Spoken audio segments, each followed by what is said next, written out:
Hello everyone, কেমন আছো তোমরা সবাই? আশা করি সবাই ভালো আছো। তো প্রতিদিনের মতো আজকেও চলে এসেছি নতুন একটি ক্লাস নিয়ে। আশা করি সবাই তোমরা মনোযোগ দিবে ক্লাসটিতে এবং আমরা ট্রাই করব আজকের ক্লাসেই যেন আমরা এই সমস্ত সেন্টেন্সগুলো ক্লাসেই শিখে নিতে পারি। তাহলে আমি বেশি কথা না বাড়িয়ে আমি ক্লাসে চলে যাচ্ছি। তো প্রথম যে বাক্যটি আমরা দেখতে পাচ্ছি দেয়া আছে আবার আসবেন। এটা আমরা কিভাবে ইংরেজিতে বলবো? আবার আসবেন, বাসায় তো গেস্ট আসে, তাহলে তাদের যদি আমরা বলি যে আবার আসবেন তাহলে কিভাবে বলবো? Come again, come again. তাহলে কিভাবে লিখবো দেখো, বানানটা দেখে নাও। E O M E, come again, A G A I N, again, come again. Okay, পরের বাক্যে রয়েছে তুমি কি আসছো? তুমি কি আসছো? আমরা কিন্তু ফোনে হোক যেখানে থাকি আমরা কিন্তু এই কথাটা উচ্চারণ করি বা আমরা এই কথাটা বলি যে তুমি কি আসছো। তাহলে এই কথাটা যদি আমরা বাংলায় না বলি ইংরেজিতে বলি তাহলে কি বলবো আমরা? Are you coming, are you coming, তুমি কি আসছো? তাহলে লিখছি দেখো, are you coming, M I N G, are you coming. যেহেতু প্রশ্ন করেছে তাই প্রশ্ন বোধক চিহ্নটা দিতে হবে। তারপরের বাক্যে রয়েছে অজুহাত দেবে না। অজুহাত দেবে না, এই বাক্যটা কেউ যদি অজুহাত দেয় বা কথা বাড়ায় আমরা প্রায় বলে থাকি অজুহাত দেবে না। তাহলে এই বাক্যটা আমরা ইংরেজিতে কিভাবে বলবো?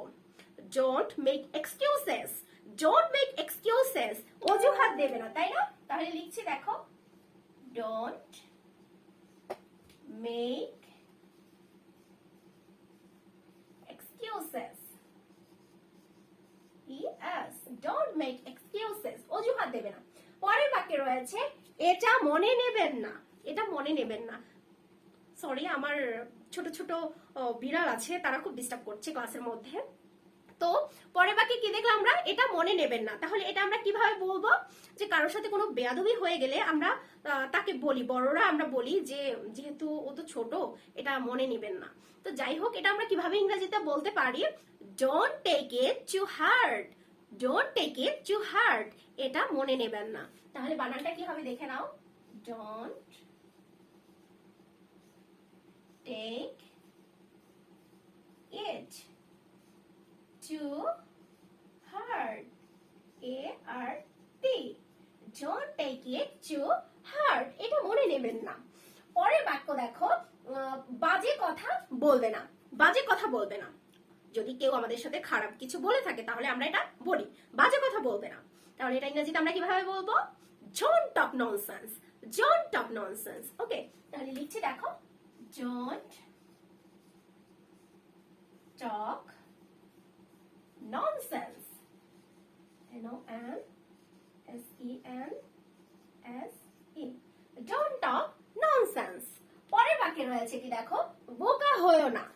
বোকা হয়ো না, অনেক বান্ধবী থাকে আমাদের, বন্ধু থাকে যাদেরকে আমরা উপদেশ দিয়ে থাকি, তাই না, যে আর বোকা হয়ো না। তাহলে এটা আমরা কিভাবে বলবো ইংরেজিতে? Don't be silly, don't be silly. Okay, তাহলে লিখছি দেখো, don't be silly, SILLY, don't be silly, বোকা হয়ো না। পরের বাক্যে রয়েছে দেখো, তাকে গালি দিও না। তাকে গালি দিও না, এটা আমরা কিভাবে বলবো? Don't abuse him, don't abuse him. আমরা ছোট বাসার ছোট যে বাচ্চারা আছে তাদেরকে আমরা বলে থাকি তাকে গালি দিও না। তাহলে এটা আমরা কিভাবে বলবো তাদের সাথে? Don't abuse him. Okay, don't abuse, USE, হিম, তাকে গালি দিও না। পরের বাক্যে দেখো কি রয়েছে, আমার ভয় করছে। আমার ভয় করছে, এটা যদি আমরা বলি তাহলে আমরা ইংরেজিতে এটা কি বলবো? I am freaking out, I am freaking out, আমার ভয় করছে। বানানটা দেখে নাও, I am freaking, FREAKING, out, OUT, out, I am freaking out, আমার ভয় করছে। পরের বাক্য হচ্ছে কেমন চলছে। কেমন চলছে, এটা যদি কাউকে আমরা বলে থাকি তাহলে আমরা এটা ইংরেজিতে কিভাবে বলবো? How is it going, how is it going, কেমন চলছে। হাউ ইজ ইট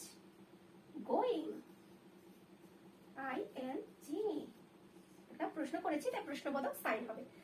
নেক্সট বাক্যে রয়েছে তুমি কি কফি খাবে, তুমি কি কফি খাবে। তাহলে এটা আমরা ইংরেজিতে কিভাবে বলবো, ফ্রেন্ড হোক, আত্মীয় স্বজন রিলেটিভস হতে পারে, তাদেরকে আমরা যদি অফার করে থাকি তুমি কি কফি খাবে, তাহলে আমরা এটা কিভাবে ইংরেজিতে বলবো তাদের সাথে, do you want coffee, do you want coffee, তুমি কি কফি খাবে বা তুমি কি কফি নিতে চাও। Okay, do you want coffee, F চাবলি, যেহেতু প্রশ্ন করেছি সো একটা ইন্টারোগেটিভ সাইন হবে, ঠিক আছে।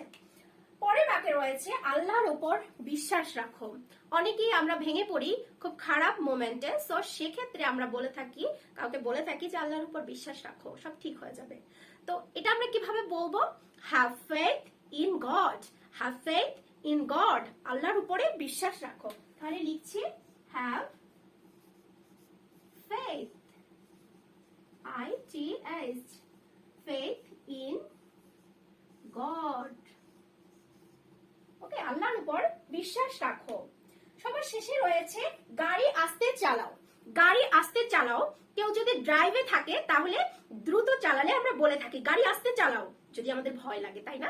তাহলে এটা এই বাক্যটা আমরা ইংরেজিতে কিভাবে বলবো, drive the car slowly, drive the car slowly, গাড়ি আস্তে চালাও। লিখছি drive, VE, drive the car slowly,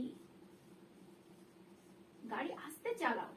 ওকে, তাহলে আজকে অনেকগুলো বাক্য কিন্তু আমরা শিখে নিয়েছি। তাহলে চলো ফাইনালি আমরা শুরু থেকে শেষ পর্যন্ত আরো একবার রিভাইজ করি। প্রথমে রয়েছে আবার আসবেন, কাম অ্যাগেইন, কাম অ্যাগেইন। তুমি কি আসছো, are you coming, are you coming. অজুহাত দেবে না, don't make excuses, don't make excuses, এটা মনে নেবেন না, don't take it to heart, don't take it to heart।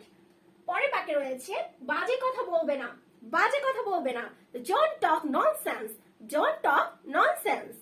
পরের বাক্যে রয়েছে তাকে গালি দিও না, তাকে গালি দিও না, don't abuse him, don't abuse him। Sorry, তার আগে একটা বাক্য রয়েছে বোকা হয়েও না, don't be silly, don't be silly। ওকে, হচ্ছে তারপরে বাক্য রয়েছে কেমন, সরি, আমার ভয় করছে, আমার ভয় করছে, I am freaking out, I am freaking out, আমার ভয় করছে। কেমন চলছে, how is it going, how is it going, কেমন চলছে। পরে বাক্য রয়েছে তুমি কি কফি খাবে, এটা আমরা ইংরেজিতে কি বলবো, do you want coffee, do you want coffee। আল্লাহর উপর বিশ্বাস রাখো, আল্লাহর উপর বিশ্বাস রাখো, have faith in God, have faith in God। সবার শেষে বাক্য হচ্ছে গাড়ি আস্তে চালাও, drive the car slowly, drive the car slowly। তাহলে এভরিওয়ান, আশা করি সবাই ক্লাসটি সুন্দরভাবে বুঝতে পেরেছো। পরবর্তীতে কি টাইপের ভিডিও দেখতে চাও এর জন্য নিচে কমেন্ট করো, এবং অবশ্যই বলবো যে তোমাদের জন্য যেহেতু এত কষ্ট করছি তাহলে চ্যানেলটা প্লিজ সাবস্ক্রাইব করে দিও এবং বন্ধুদের সাথে শেয়ার করো। ভিডিওটি ভালো লাগলে অবশ্যই ভিডিওতে একটি লাইক দিতে ভুলো না। ওকে, আজকের মতো এতটুকু, সবাই ভালো থেকো, সুস্থ থেকো, আল্লাহ হাফেজ।